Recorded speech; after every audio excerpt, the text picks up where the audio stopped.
His methods are a little unconventional. He doesn't suffer fools gladly. Sometimes I need a bit of personal space to myself first.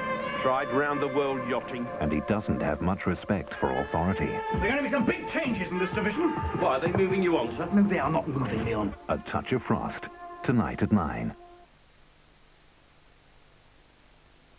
The Mitsubishi Charisma, with its new revolutionary GDI petrol engine, gives up to 20% less CO2 emissions. Sunshine heading my way. Up to 20% better fuel economy. And up to 10% more power than an equivalent conventional engine for safer overtaking. The new Charisma GDI doesn't need twee cartoon animation to show what it can do. The new Mitsubishi Charisma GDI. Some cars have it, some don't. Sunday, your day of rest. Precious time to forget about business. Don't you believe it? Sunday business. First day of the working week.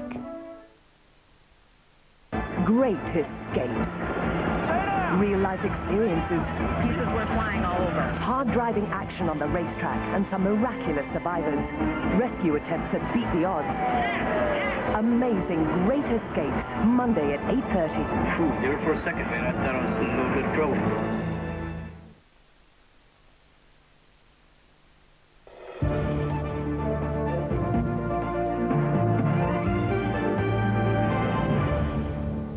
Good afternoon. The Northern Ireland Secretary Mo Mowlam has been in Brighton to support a Labour Party meeting on the welfare state. Angry demonstrators tried to disrupt the meeting as they protested about the government's reforms. Alison Waters reports. Mo Mowlam was welcomed by Labour Party members with a standing ovation. She'd flown in specially from Northern Ireland to support the government's welfare reforms. But outside the Corn Exchange, the protest against the proposed changes became heated, and one protester broke a window. We, over the last couple of years as a party, have introduced a number of changes to open up debate and discussion in the party. And this is on important issues of making sure that people that can get off benefits and into work. We've got a major task ahead, and that is to make sure that money that is going into the benefit system really is going where it's going to help reduce poverty. But protesters claim that the reforms won't work. They have money to go to war, $1 billion a day, but they don't have money to actually support people who are out of work. And welfare to work is not about creating genuine jobs, it's about creating a low-paid workforce. After Dr. Mowlam had left, the protests continued, and one man was arrested. Alison Waters in Brighton for Meridian News. A motorcyclist has been killed in an accident at Horsham. His bike crashed with a car in St Leonard's Road. He's been named as Karol Vlajcik, who was 46, and a woman's been seriously injured after her car overturned on the A273 Isaac Lane at Haywards Heath. Her 2 children suffered minor injuries. Plans to build 200 new homes in a shopping complex near Newhaven Harbour have been turned down by East Sussex County Council. Sea Containers put forward the idea as part of a multi-million-pound project to redevelop Newhaven Port. The council says it wants to protect the green belt. Farmers have taken to the streets of Uckfield to urge people to buy British produce. The Keep Britain Farming campaign says the industry is in crisis because of the BSE scare. The farmers took a prize Jersey cow to the high street to draw attention to their plight. A fire at a flat in South Woodham Ferries in Essex is being investigated as arson. It severely damaged the building at Firebourne Vale. On to soccer now and the results from our 4 teams. Starting in the First Division, Stockport 3, Charlton 0. In Division 2, Gillingham 1, Carlisle 0. Southend 2, Blackpool 1. And in Division 3, Rochdale 2, Brighton 0. We have action from Priestfield where Gillingham took on Carlisle. Ian McBride reports. Gillingham haven't lost in the league since Boxing Day, a record that's seen them launch an assault on the Division 2 playoff places. But despite impressive wins against high-flying Watford and challengers Bristol City, they found struggling Carlisle harder to crack. The Cumbrians may be next to bottom, but they went closest early on, with Ian Stevens' header well saved by Jim Stannard. The first half saw little excitement though, the Gills' best effort, this header from Barry Ashby. The second period looked to be more of the same. The breakthrough came in the 71st minute when Steve Butler, on as a substitute for Jim Corbett, blasted home from 20 yards for his 6th goal of the season.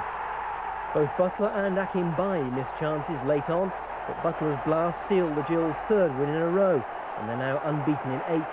The victory lifts them into 8th place, with just 3 points separating them from the 4 clubs immediately ahead of them. Final score at the Priestfield Stadium, Gillingham 1, Carlisle 0.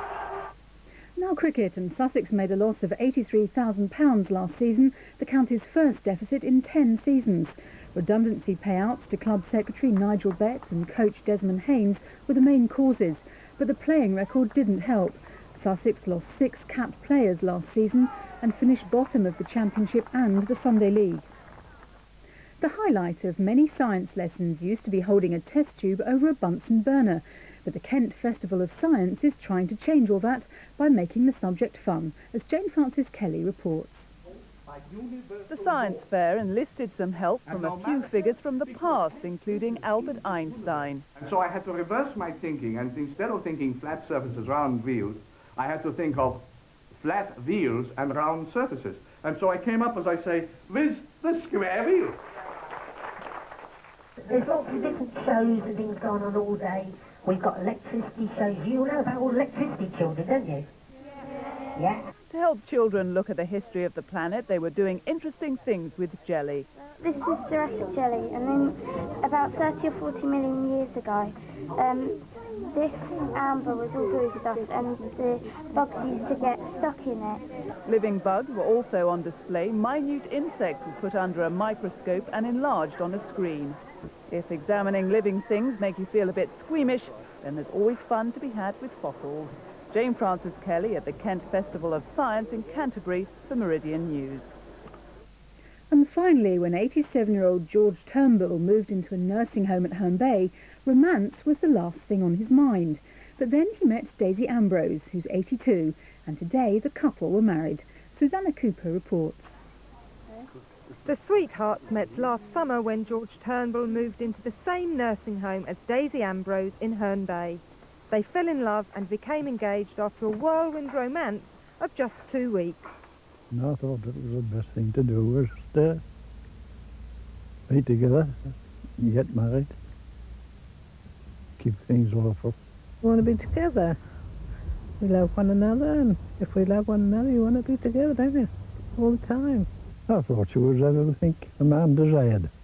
She's kind, loving, and, you know, he likes making love.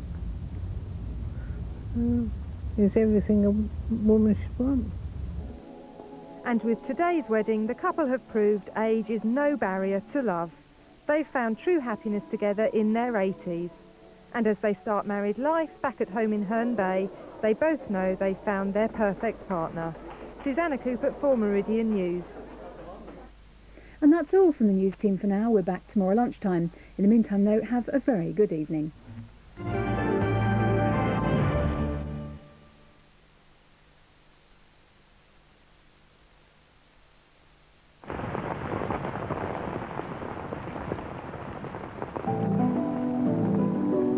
The Meridian weather, in association with Portman Building Society. The night will have clear periods with scattered showers and a ground frost in sheltered areas, lowest temperature 3 Celsius. A mainly fine, dry day tomorrow with some sunshine, a bit cooler though, with a high of 9 Celsius. Portman Building Society, a brighter outlook in a changing climate.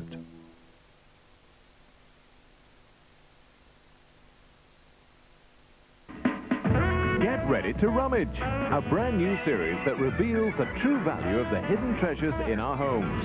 As Adrian Mills and antiques expert Marilyn Swain rummage through people's favourite possessions and discover the stories behind them. Rummage, Sunday at 5:40. More eager contestants in search of love at first sight. That's Blind Date, later at 7.